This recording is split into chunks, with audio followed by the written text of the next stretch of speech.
السلام علیکم ناظرین، ہم آپ کو تاریخ کے اوراق یوٹیوب چینل میں خوش آمدید کہتے ہیں۔ اگر آپ نے ہمارا چینل سبسکرائب نہیں کیا تو سبسکرائب کے بٹن کو کلک کر کے سبسکرائب کر لیں تاکہ ہماری ہر آنے والی نئی تاریخی ویڈیو آپ تک پہنچ سکے۔ فیلکس ہفویمین 1868 میں ایک صنعتی گھرانے میں پیدا ہوا تھا۔ اس کے والد جرمنی کے شہر لڈوسبرگ میں ایک صنعت کار تھے اور یہاں ہی اس نوجوان ہفویمین نے مینوفیکچرنگ اور کیمیائی عمل میں دلچسپی پیدا کی۔ اس نے ایک نوجوان کی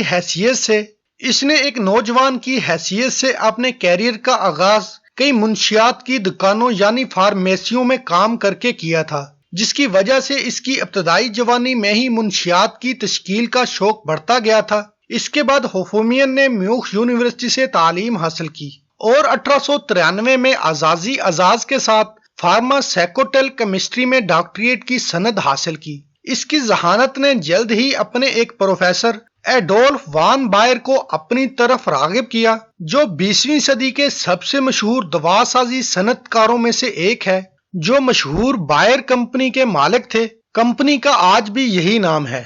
یہ بات قابل غور ہے کہ بائر نے 1905 میں کیمسٹری میں نوبل کا انعام روغن کی ترکیب پر اپنے کام کے لیے جیتا تھا۔ 1894 میں ہفویمین نے ایسا ہی کیا جب وہ جرمنی کے ایلبر فیلڈ میں بائر کمپنی میں دوا سازی کی تحقیق کے نئے شعبے میں شامل ہوا۔ ہفویمین محققین کے ایک ایسے طبقے میں سے تھا جو نئے مادے تیار کرنا چاہتے تھے جسے دوائیوں کے طور پر استعمال کیا جا سکتا تھا اور قدرتی مصنوعات سے صرف فعال اجزاء کو دوبارہ تخلیق نہیں کرنا تھا۔ افسانے کے مطابق ہفویمین بھی اپنے والد کے عارضہ درد کو دور کرنے کی خواہش سے متاثر ہوا تھا۔ ہفویمین کا والد گینٹیا بیماری سے دوچار تھا، اس کے لیے چلنا پھرنا مشکل تھا۔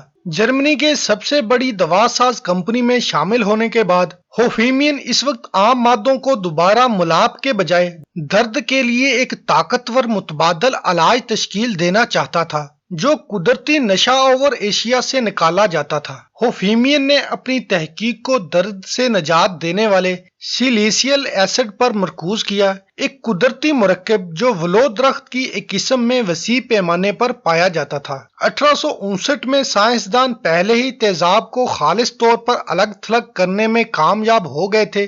سائنسدانوں نے مصنوعی طور پر سیلیسیل ایسڈ تیار کیا۔ اس نے انہیں پینے والوں کے لیے پیٹ میں شدید تکلیف پہنچائی تھی، لیکن اس دور میں درد کم کرنے والوں کے مریضوں پر سیلیسیل ایسڈ کے مضر اثرات اور منفی اثرات مرتب ہوئے، جن کی وجہ سے وہ بہت خطرناک ہو گئے۔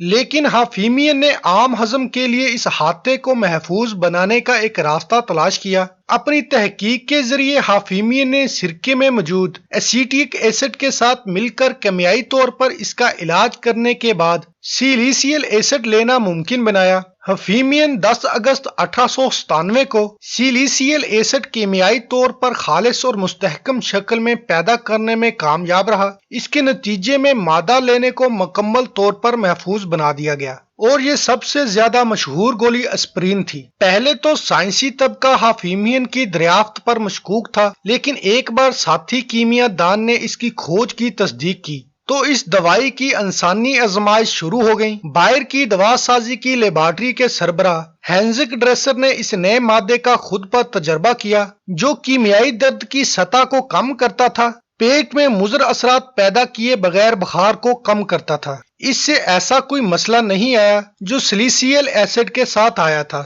سیلیسیل ایسڈ کو ایسپلین کا نام دیا گیا۔ سائٹل کے لیے اے اور اسپیریا سے اسپرین جھاڑیوں کا نام ہے جن میں سیلیسیل ایسڈ کا متبادل ذریعہ پایا جاتا ہے۔ یہ قیاس کیا جا رہا ہے کہ ہاسپان اور ڈریسر نے اسپرین کی ایجاد میں ہفویمین کے نگران آرتھر کی مدد کی تھی، لیکن چونکہ آرتھر یہودی تھا اس لیے انہیں کامیابی سے خارج کر دیا گیا تھا۔ بعد میں بائر نے اسپرین کو بوتل کے پاؤڈر کے طور پر 1899 میں شروع کیا۔ اس ایجاد نے اس وقت جرمنی اور یورپ کے سب سے بڑے فارماسیوٹیکل مینوفیکچر کے نقشے پر جرمن کمپنی بائر کو کھڑا کر دیا اور ہفویمین نے جلد ہی کمپنی کے فارماسیوٹیکل ڈویژن کے ڈائریکٹر کا عہدہ سنبھال لیا۔ پہلی عالمی جنگ کے خاتمے کے بعد اتحادی ممالک کو جرمنی کے معاوضے کے ایک حصے کے طور پر بعد میں امریکہ میں بائر شاخ کی ملکیت امریکی کمپنی اسٹرلنگ کو منتقل کر دی گئی۔ پھر مشہور جدت والی ایسپرین امریکی ہو گئی اور آج بھی ہے۔ 1897 میں حفیمین نے ایسپرین کی ایجاد کی۔ ایسپرین کی ایجاد کے 11 دن بعد اس نے ہیروئن ایجاد کی۔ دریں اثنا ڈریسر نے کوڈین کی تکلیف دہ خصوصیات میں تحقیق کی تھی، ایک مرکب جو افیون سے آیا ہے اور مورفین کی کمزور شکل ہے۔ ڈریسر نے یہ دیکھنا چاہا کہ کوڈین نے سانس لینے کو کس طرح متاثر کیا اور حفیمین سے وہی عمل انجام دینے کو کہا، جس کی وجہ سے وہ کوڈین تشکیل دینے کی امیدوں میں مارفین پر سلیسیل ایسڈ رکھتے تھے۔ کوڈین کی بجائے اگرچہ حفیمین نے مورفین کو محصور کیا، نتیجہ ہیروئن تھا۔ یہ کمپاؤنڈ آج اور عام طور پر ہیروئن کے نام سے جانا جاتا ہے، جس کا ابھی تک کوئی لط اثر نہیں ہوا تھا اور کسی بھی دوسری دوا کی طرح تجارتی طور پر وسیع پیمانے پر فروخت کرنے کے لیے پیش کیا گیا تھا۔ بائر کو بعد میں معلوم ہوا یہاں ایک برطانوی کیمیا دان ہے جس کا نام ایلڈر رائٹ ہے، جس نے 1847 میں اسی کمپاؤنڈ کا ٹریڈ مارک اندراج نہیں کروایا تھا۔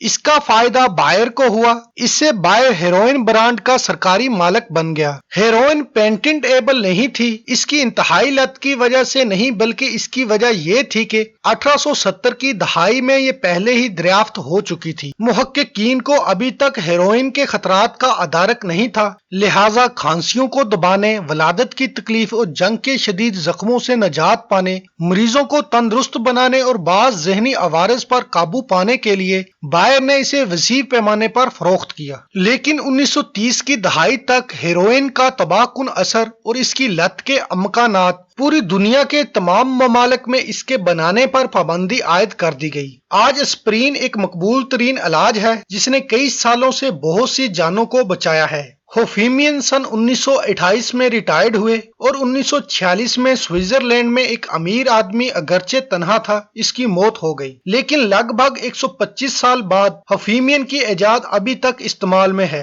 اسپرین کا استعمال درد سے نجات اور بخار کو کم کرنے اور دل کی بیماریوں اور دل کی سرجری سے بازیابی کے لیے بھی استعمال کیا گیا ہے۔ اسپرین خون کے جمنے کے امکانات کو بھی کم کرتی ہے اور بھری شریانوں کی روک تھام کے لیے جان بچائی جا سکتی ہے۔ اسپرین نے ممکنہ طور پر لاکھوں لوگوں کی جان بچائی ہے۔ صرف امریکہ میں تخمینہ لگایا جاتا ہے سالانہ کم سے کم 15 ملین اسپرین گولیاں استعمال ہوتی ہیں۔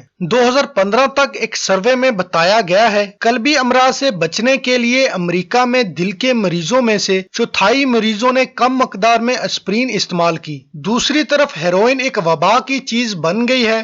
صرف امریکہ میں ہی 2017 میں ہیروئن کی زیادہ مقدار میں اضافے کی وجہ سے 15,900 افراد ہلاک ہو گئے تھے، لیکن شاید اسپرین سے بچائی جانے والی جانوں کا کسی دن ہیروئن کی وجہ سے ہونے والی اموات اور تباہی میں توازن قائم ہو سکتا ہے۔